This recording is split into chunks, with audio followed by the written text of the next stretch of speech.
Between the 9th and 10th of December, the 11th induction camp for first-year professional rugby players kicked off in Sydney. This year, we brought together 19 Super Rugby players for a 2.5-day camp aimed at briefing them on what it takes to be a professional rugby player. On day one, guest presenters covered topics including cultural diversity, financial matters, running the touchline, as well as an introduction to RUPA services.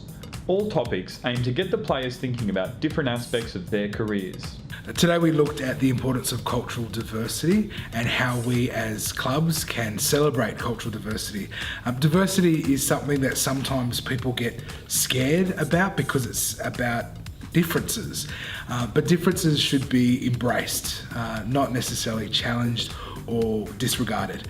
Diversity is something that makes life interesting. So today's talk was looking at differences, looking at different ways of thinking when it came to Pacific Island culture, looking at how we as Pacific people may interact with one another, and looking at how we might also engage in different activities or behaviours. So it's very much acknowledging some of those differences, but the talk was also about being able to help the players to further discuss what it means for each of them to celebrate diversity. Gary McMahon from NAB Private Wealth. I'm a private client director. My name is Kate Griffiths and I'm Head of Options at Apex. We're a foreign exchange provider. The presentation was to the inductees in regards to the first of all the sponsorship that we've gone into with RUPA and the reasons why we've done that. In particular, the offering that we have for all registered players and family members of RUPA. So knowing that they have a dedicated relationship manager or a private client director to actually take their calls, manage their important wealth issues, no matter how important it is to them or to us, we're available to them. We're a new sponsor for RUPA just this year. And we had the opportunity to come down today and present to the induction team about foreign exchange and potentially in their future how that can play a role in their career.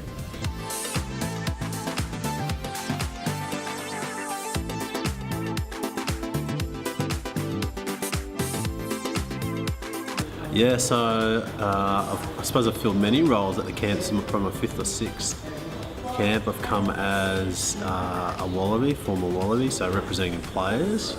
I've come as a career advisor, so personal development advisor. And this year I'm sort of representing the Queensland Reds chaplain, so Andy Gourlay. That you're going to go through stuff and you can pretend as a young player and be naive to the fact that things are going to happen now that you probably don't want yet. At some point you're going to be analysed by the media. At some point you're going to perhaps be injured, you're going to face being dropped.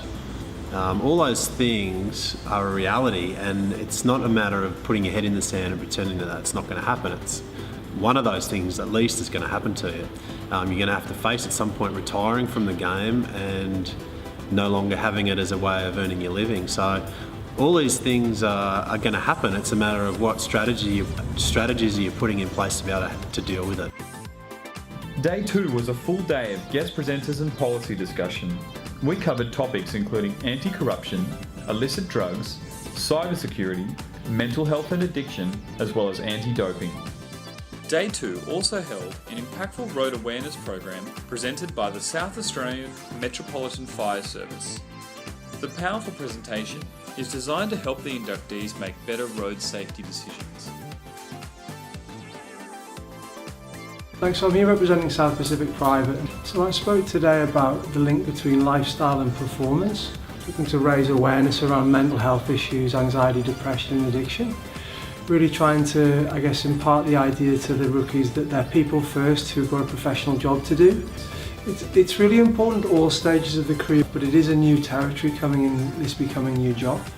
You could be moving interstate, you could be moving away from home. There's additional pressure that a player will put on themselves internally, and there's an additional pressure externally.